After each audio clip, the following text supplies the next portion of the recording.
Welcome, Welcome, Theo. Theo. Hi there. Thank you so Thank much you so much for joining the for joining the conference. conference. Yeah, thank you for having me again. I'm really pleased to be here. It's a It's pleasure. a pleasure. So, So, for some for reason, I'm some reason, getting I'm an getting echo, an echo, Um, but it will but it just will pass just as pass soon as as soon I as I get off get the off air. the So, air. So, thank you for thank being you for here. being Let me here. know Let if me know I if need to I launch need the to launch slides the right slides away, right and away. And please enjoy. please And enjoy. And guys, guys, let's give let's Bruce give our Bruce our fire for fire coming to for this coming to this conference conference as a as a gratitude, and gratitude. And enjoy. enjoy. Great, thank you very much. Can you bring up the slides right away? That'd be Oh, great. of course. Of course. Yeah, Here you go. Here you go. I'm here if you I'm need. here if you need. thank you. All right, so I'm Bruce, and I'm here to talk about exceptions today. So, stories help us make sense of and create meaning about ourselves, other people, and the world around us.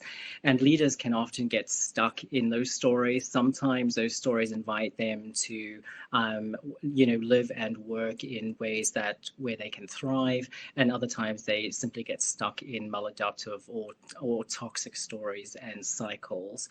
And so we also want to just be mindful as we're talking today, we're not just talking about the individual level of leadership, we're talking about the broader organizational cultures and the narratives that exist within stories today. And so today I'm going to be talking about a narrative approach that I use as a leadership coach when I'm working with leaders to help them identify those stories where they might actually be getting stuck at, and then help them reframe those stories or reauthor or rewrite those stories by looking for exceptions to how they're creating and making sense of the world around them. So that is what I'm here to talk about today. Let me just move to the next one. So, in terms of lighthouses, we all know that lighthouses are there to bring ships into safety. They highlight stormy weather. They also highlight rocks to bring you in and out of harbors. And stories are very similar to that. So we all have multiple stories about ourselves, other people, and the world around us. And like I said, some of those stories can sometimes be helpful, and other times they're less than optimal. So to note is all of our stories are very valid, but they're not always very optimal. And what a story might have worked last week or a year ago or 3 years ago, they may no longer work for you. So exceptions are a way to help leaders navigate through how they're making sense of the world around them and the stories that they create, and then helping them move forward to something where they can lead and think about themselves and other people in far healthier and more adaptive ways. So let's get started. There are some key assumptions. And so as a leadership coach, there is the key assumption that if you are coming to me for leadership coaching, you are stuck. So a leader is stuck, whether they're actually stuck with a specific problem or they're looking to grow and develop, they're kind of looking to move forward. That is a key assumption. They don't just come to have a conversation. Another key assumption is no matter where you are, what you're talking about, there is always an exception to either be found or created. And that's really key to kind of understanding from a narrative perspective. Again, we have stories that are personal, we have broader organizational stories, and then we also have these much larger cultural and systemic stories, and all of them interact. And so even though our personal stories might be our own, we might have adopted and they might reflect much broader cultural ideas than just ourselves. Another key piece here is that all stories are co-constructed. So you might be an author of a story, but again, all those systems in which we interact with, they've had an impact on how you make sense of yourself, the world, or other people. And so it's just really important that you're never really just working with the person in the room. You're working with anyone that they've really come into contact with that might have helped them think about the world in the way that they do.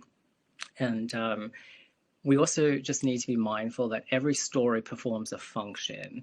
And so part of the work with coaching leaders is looking for what function those stories or narratives are actually performing for them. Again, sometimes they can be quite adaptive and help people thrive as leaders, and other times they can be rather toxic. And so you want to kind of understand the function, because once you understand the function of that story, you might actually be able to get some really quick results in what needs to change. And this is around the idea of generally what a leader brings to coaching initially might in fact not be the actual problem that you end up working on. So it's really about exploring the way that people make sense of themselves and the world around them and how that invites them to think, feel, and behave. So what actually is an exception? So when we are thinking about problems, we tend to think in absolutes. So it's either black or white. And exceptions refer to anything really where that problem doesn't exist, or it might not exist in such a big way that a leader might think it does, or it could be just a difference in how they're thinking, feeling, or behaving in particular situations or in particular relationships. So an exception is just anything that is different from how they're making sense of or how they're talking about their problems and solutions. And so why are exceptions important? Well, so exceptions really are about difference. So they represent the possibility of change. Not only the possibility of change, they're actual evidence that they're already employing some of those change aspects. They might just not be focusing on it. And so part of the work with exceptions is helping them firstly identify, be aware of them, recognize them, and also then look at the impact. And that positions people in a way to really think about where they want to be, where they are, and where they need to be and what needs to change. So exceptions tend to be very focused on positive solutions rather than problems and problem talk. And so it's really a great way to invite people into sharing their particular stories. So it's all about representing change. So if we move forward, so the uncomfortable truth about the state of leadership today, you only really have to look online or read some research or kind of look at some literature, perhaps do some study observation of leaders yourself. Maybe you know your own experience of being led or leading, or possibly, of your peers, for example, to know that most organizations today have some level of toxic leadership culture and practices. We also tend to be less human-centric, less human-focused, even though we say that we are truly human, even though we say that we are focused on being more human. When you look at the evidence, that's just not the case. And this will only get more pronounced as we continue to see technological advancements and we continue to embrace things like AI. So we kind of know that there is a lot of toxicity and dysfunction within organizations. And again, this happens both at the individual leadership level, but also the much broader organizational cultural level. And those stories actually interact with each other. So there's both a implicative and a contextual kind of mixing of how we create meaning between ourselves and the organizations in which we work. So we also know that today that the conversation about toxic leadership is something that we prefer to avoid or pretend it's not there. We all know it's there, we can see it, but we actually replace it with a lot of really positive narratives about leadership. And there's a place for those, and it's important to be balanced. But we also need to acknowledge that the state of leadership today is not as positive as one would have you believe. So I do have a list of things, I'm just going to read them off actually, that have come up in coaching or in my research with leaders or observations and looking through research. So words such as volatility, complacency, entitlement, uncertainty, a focus on optics rather than authenticity, selfishness, greed, bullying, retaliation, power hungry, empire building, micromanagement, burnout, dishonesty, false promises, toxic positivity, and the list goes on. So these are people's experiences actually of what leadership might look like today. And that is one narrative of many. But the truth is we can't ignore the fact that a lot of the time we do in fact have a lot of toxic leadership cultures and practices within our organizations, even for those that say that they aren't.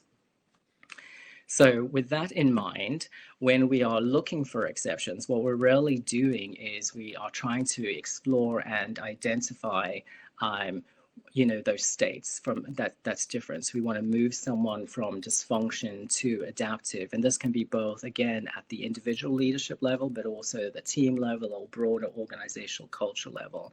And so dysfunction, let's just, for the rest of today, think about this as a state of what's causing a leader conflict, or where are they getting stuck. And then adaptive is just really moving them towards looking at leaders who tend to be able to embrace uncertainty. Maybe they're building resilience in themselves or their team. They're purpose and value driven, for example. We want to look at, are they focusing on continuous growth and learning for themselves and their team? Are they self-aware? So we're really just kind of looking at taking a snapshot of what I just talked about with the dysfunction and toxicity in organizations today.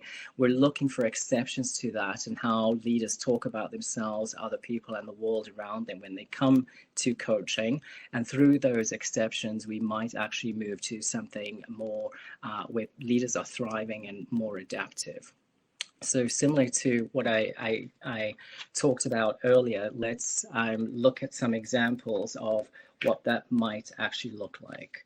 So we might see things such as leaders being healthy and vulnerable, well-being, resilience, love, kindness, compassion, purpose and value driven. They may be patient, showing humility, have a lot of self-worth and self-value. They may know how to have thriving relationships, set and respect boundaries, truth, passion, all of these really positive things that make us human beings and which improve relationships and productivity. And so we're really just trying to understand how people are making sense of themselves within these broader toxic environments, and how that sometimes invites us to get stuck, and then looking for moments and exceptions or times where it's different. So that's really kind of what I'm here to talk about today. So where might you actually find exceptions? So there's a lot of different places you can find exceptions, but I'm really going to talk about two large areas. So one of the first areas is the coaching process, and then also the actual story. So from a coaching process, anything that happens within that coaching journey might give evidence to, an exception to how they're making sense of things. The coaching relationship might also be a reflection back of how they actually are with other people, and that might in fact be might be an exception. The actual relationship of you being a compassionate, empathic, listening, interested, curious person might actually be an exception for them already if they're working in a very toxic environment. The telling and retelling of a story we'll talk about. And then the idea here is the coaching process is not only about discovering exceptions, but it could actually be about creating exceptions through that process. And then story, right? They're going to come and they're going to share their story. So we might look for exceptions in the content itself. So what are the stories that they're telling? And you can look for exceptions there. And then how do we usually craft and create stories? So all the elements that go into how we craft, create, and deliver and share stories, you might actually find exceptions there. All right, so let's get started. So from a coaching process perspective, this is one of my coaching processes when I do tend to do more narrative coaching. And the process itself is not what we're here really to talk about today, but the point here is that exceptions can happen at any point of the coaching process. From the moments that a client reaches out to me, either from Instagram or LinkedIn or from my website, you start to kind of collect information, and they share on how they're making sense of their problem, what their problems are, all the way to when somebody is leaving the coaching process. So you can actually find an exception at any point, at any stage of the coaching process. You can also find exceptions between the transitions. And certainly, again, we just want to be mindful of the levels of narratives and stories. So there's the personal stories that might come out. You're also looking for broader organizational, cultural level narratives, and then even broader social, cultural narratives, because we don't live and work in bubbles. So we just want to make sure that we're kind of coordinating all those different levels of meaning. So that's the coaching process. And again, as I said, that also might be a reflection of what might be going well or wrong within their lives as a leader.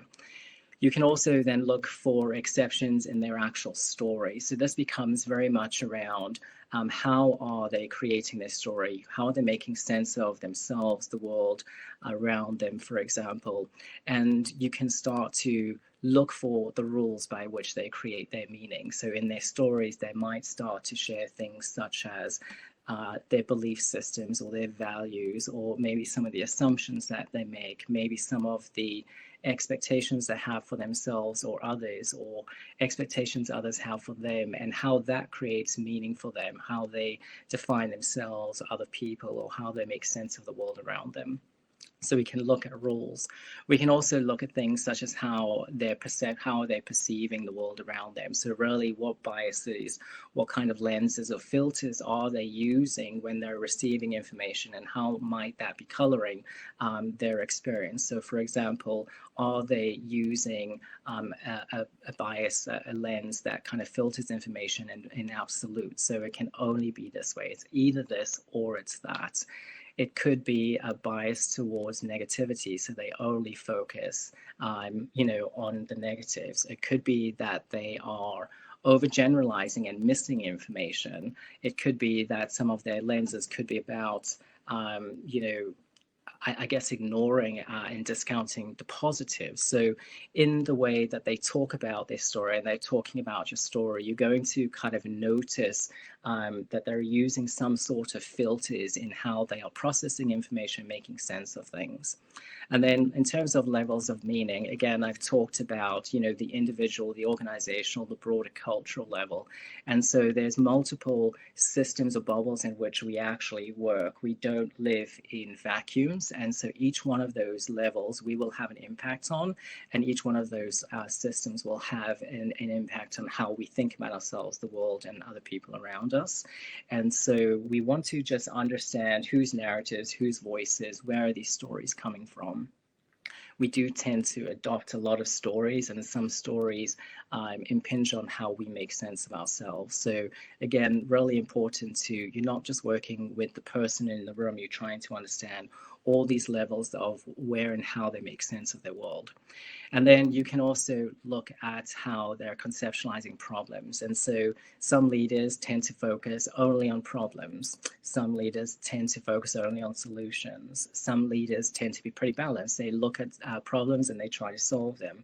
Other leaders will really be more interested in looking like that they're trying to solve something. So it's very much about the optics of looking like you're solving. And then we see a lot of just putting band-aid or technical solutions on problems today without really truly addressing the broader cultural or adaptive issues that we face as leaders. So that's all really about how a leader might be creating and making sense of their world around them. And you can actually start to really deconstruct those and discover those through the process of coaching as they talk and share their stories. It's really about looking where they're getting stuck. And so a lot of the way that we actually make sense of the world around us, or ourselves, or relationships, leads to cycles. Sometimes they're healthy and thriving, and other times they are more toxic, and they don't let us move forward. We get stuck in those. We also have narrative scripts, and these are really the stories we tell ourselves. It might be the stories that we think other people tell about us, or it could in fact be stories that people are telling about us as leaders. And so it's also the stories that we adopt along the way, that we internalize and make our own. And so we want to kind of be understanding what are the actual narrative scripts that are coming out through the conversations and the stories that they're sharing. We also look at things such as personas or masks. And so for some leaders, they are authentic, they arrive at work and they show up as themselves. And for other leaders, they adopt a persona, a mask. They arrive at work, they become someone else, they leave work, they return to who they are. And there's a function behind that, and understanding the function of those and understanding the impact of those on themselves and other people and the way they work and how they lead is really important. And they may be looking for opportunities or exceptions where they don't adopt the mask and what that looks like, for example.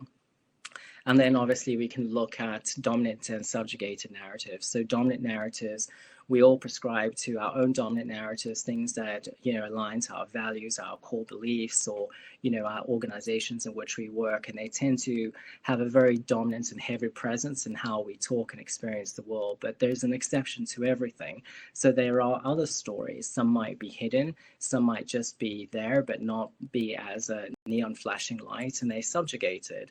And those stories, if you listen carefully, you can actually find them, discover them, and those might in fact be the exceptions themselves. So these are just some ways and places where you can actually find exceptions in the actual story themselves.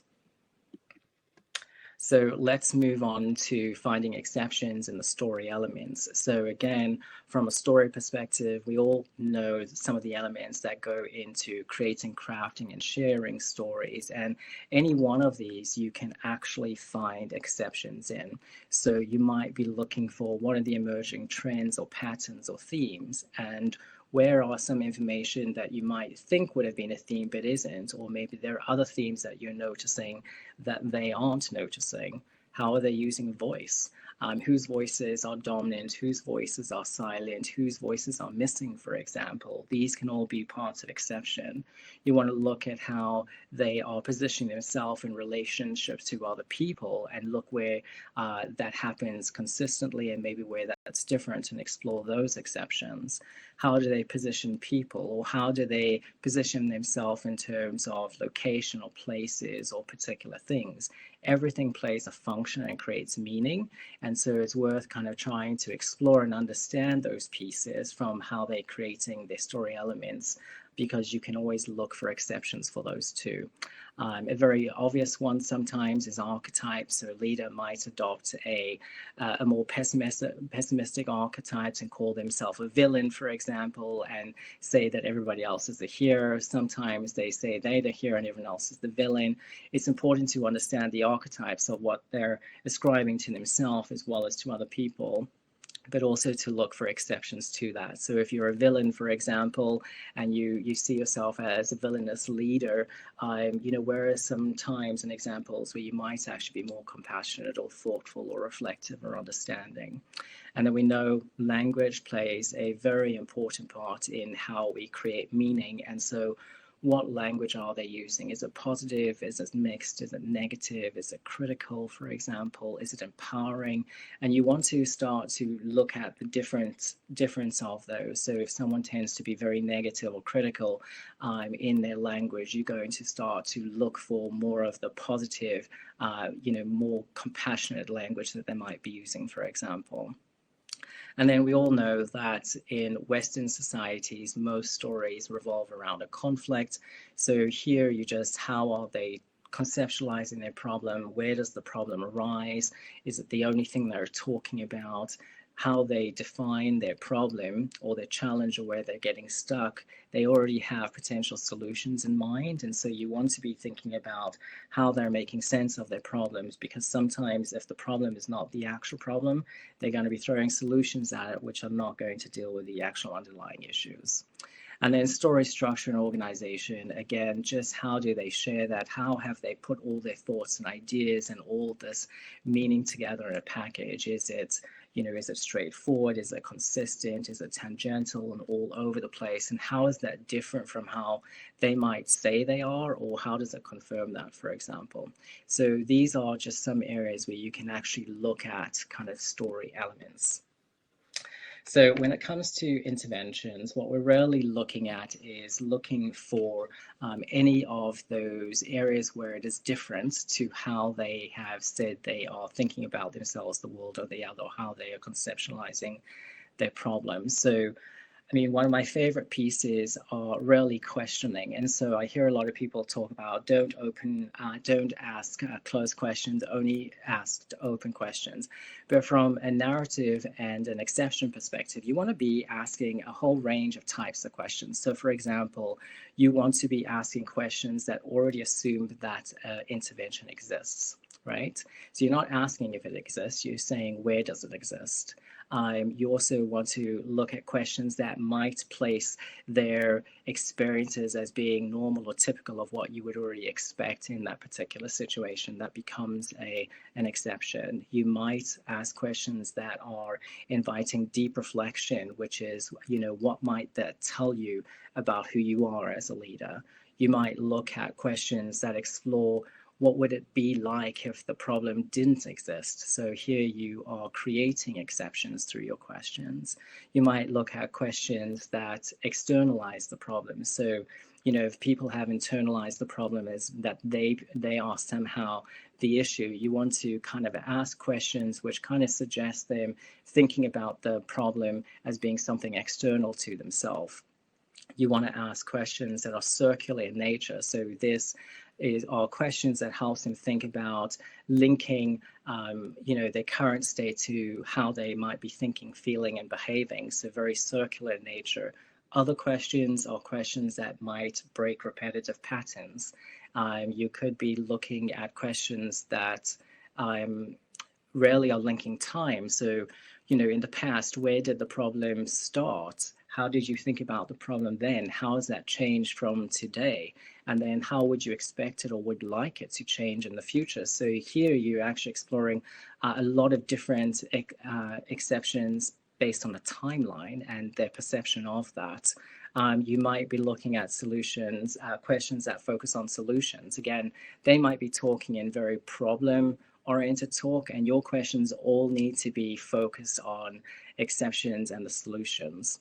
So we also want to be looking at questions that actually create exceptions. So again, like I've mentioned earlier, some of those exceptions you might be able to discover and explore, and others you use within your questioning, within the coaching, to actually create the exception and then reflect on what those are.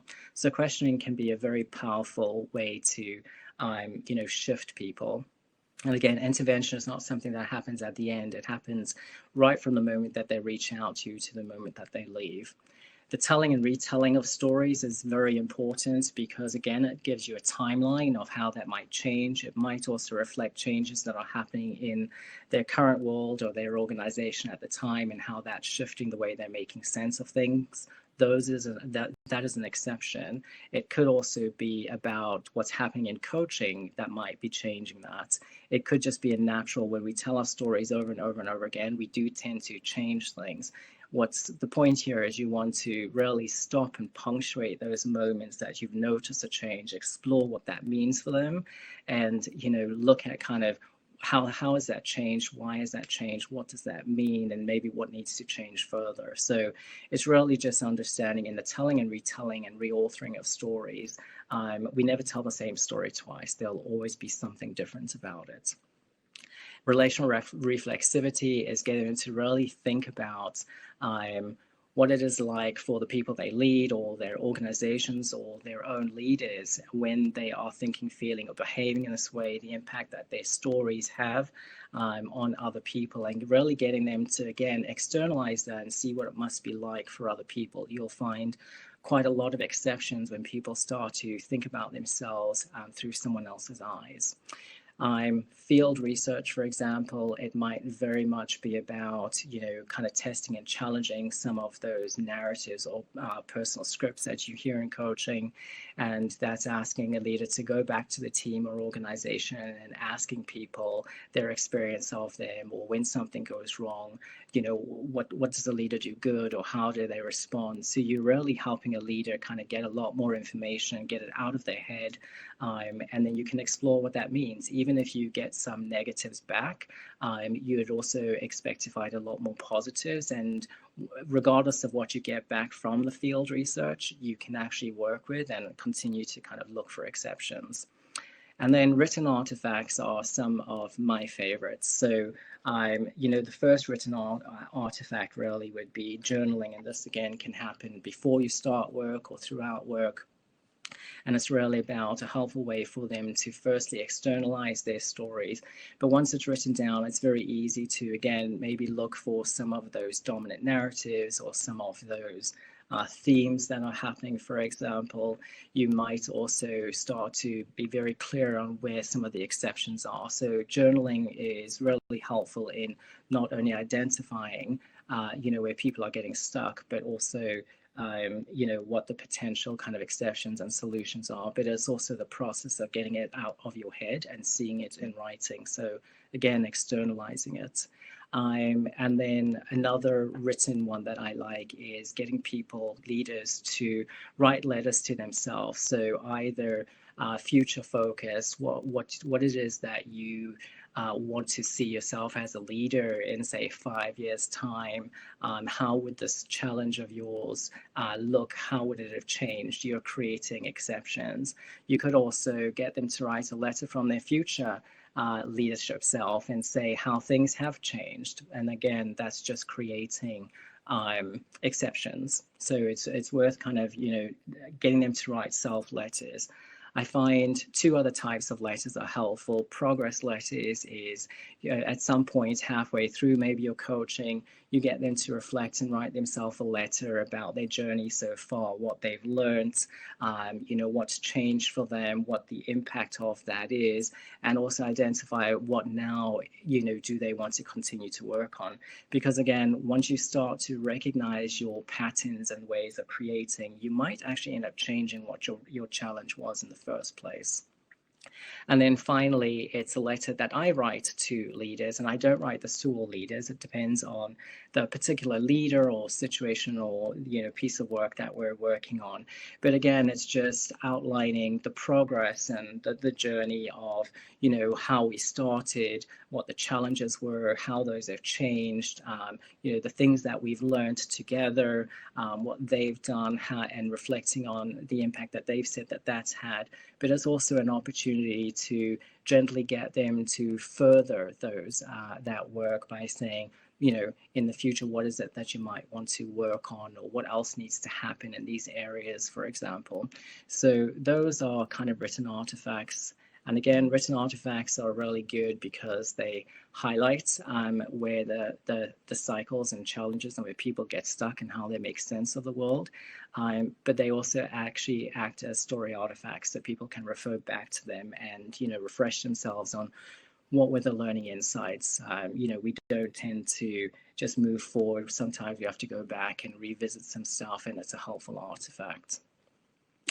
So that's where you can find it. And I'm going to end just with some top recommendations. So just start where they begin. So wherever they start in this story, whether it's a positive or negative one, where they start at the end or at the beginning, just accept it. It's all information. It all tells you something about who they are and how they make sense of the world. So accept their story. Remember, every story is valid. But know that not every story is optimal. They're there for something, and that story is playing a particular function. And if you understand the function and reflect the function back to them, you can obviously come up with some exceptions and some solutions. Always be curious. Never judgmental, but story work is just about understanding how people create sense and make meaning of themselves and the world around them. Again, assume there are always exceptions to either be found or created in the process. Again, don't force any exceptions. If it doesn't work at that particular time, just drop it. Keep it in your back pocket. The great thing about exceptions, once you've said them out loud, they're going to have a ripple effect anyway, so you can't unsay them, you can't unhear them. And so, later down the road, that leader might actually remember that and might start to reflect and internalize those. Again, use reflexivity and what's happening in the room with your particular leadership client as a reflection of what might or might not be happening in their broader lives as leaders or in their organizations. Don't focus on problems. Actually, you're looking for exceptions, which are the solutions to the way that they're thinking. And then the scale of reconstruction could either be a minute tweak, something very, very small to someone's narrative, and that might be all that is needed for that leader or that particular narrative, or it might be an entire reauthoring and reconstruction of how they're making sense of things and their stories. So, don't judge what that is until you're in there and kind of collaborate and work with your leaders and understanding what it is you're actually working on.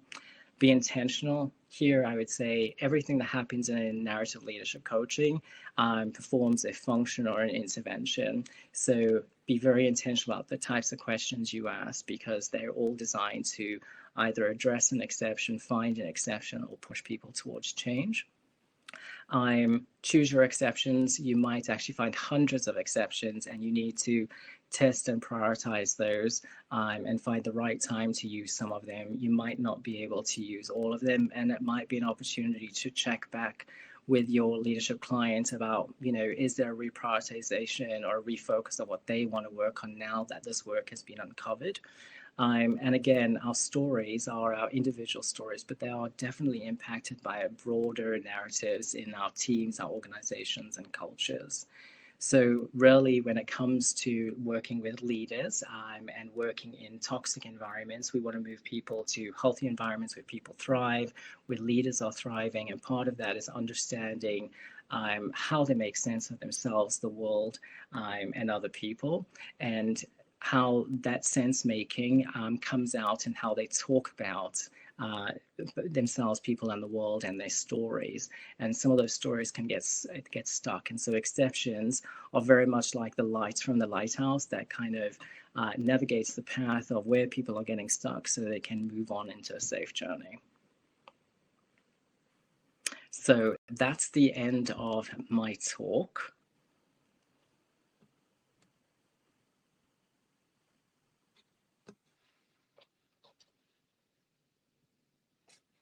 Thank you so much. And we already have a question. Thank you so much. Okay. Let me drop your contacts so we can see each other clearly. Madeline is asking, Cooper Ryder says that a question is already an intervention. Your comment on this? A question is an intervention. It should be an intervention, right? A lot of people will only use questions as exploratory. But remember, from this particular perspective, every single thing that you ask needs to be intentional. And so your questions are really either trying to find something or to punctuate a point or to create something. So every question is going to get somebody to reflect on something. And by nature, it then becomes intervention.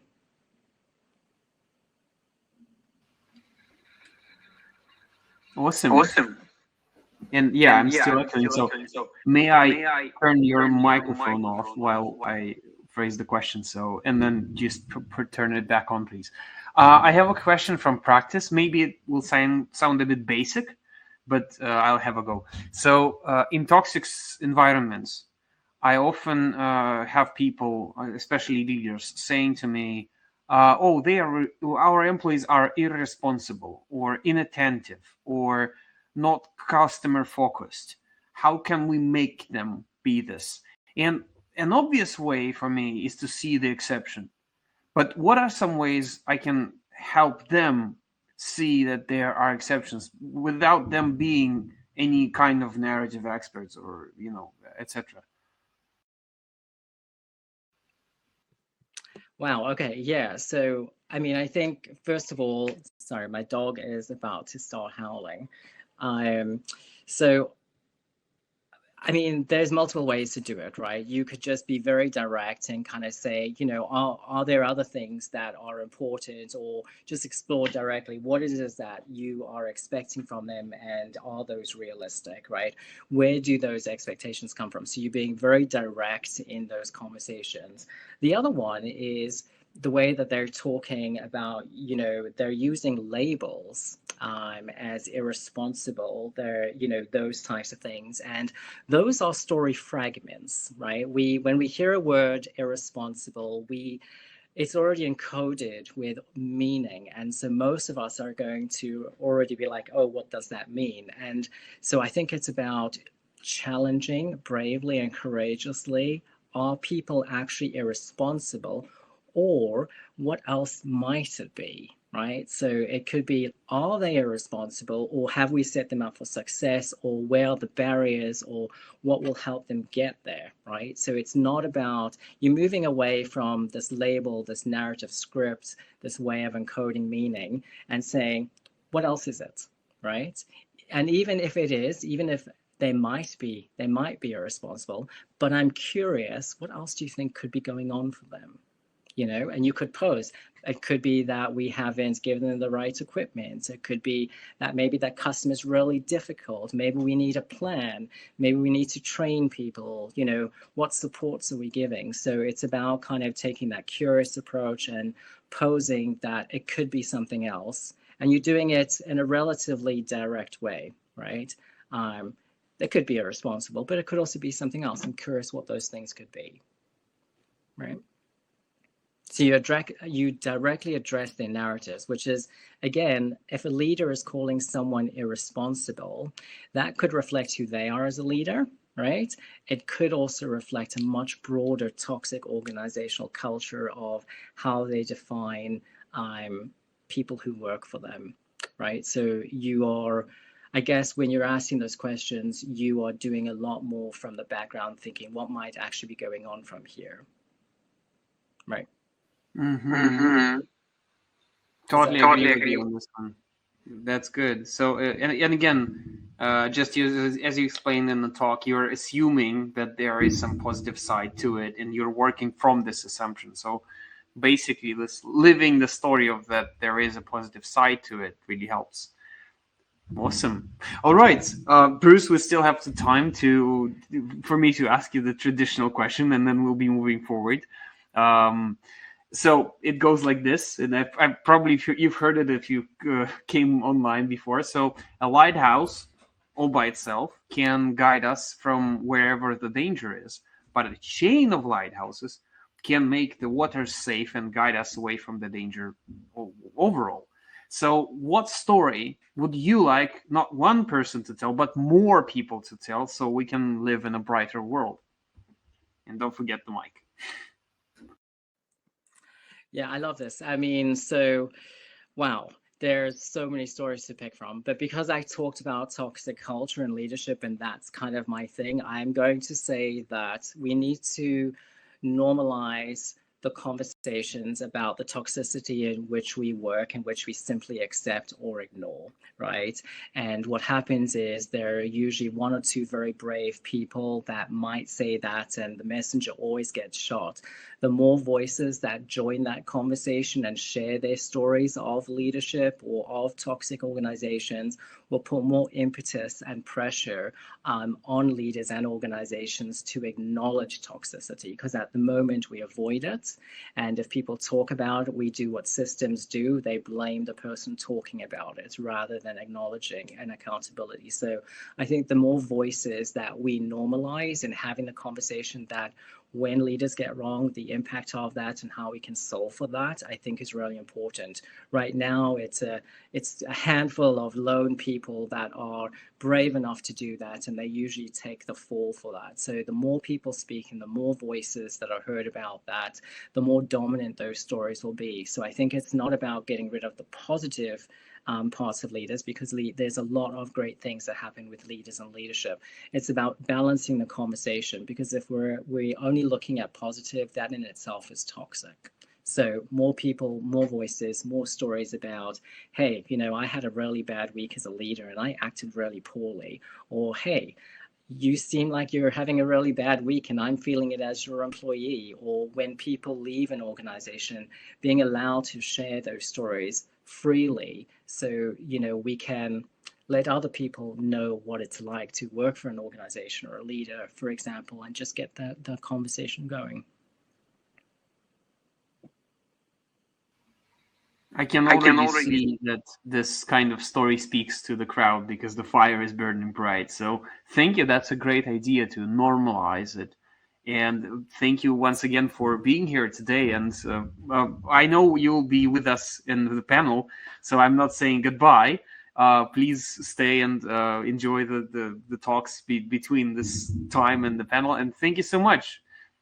Let's traditionally thank Bruce with the fires, and we'll see each other in a bit.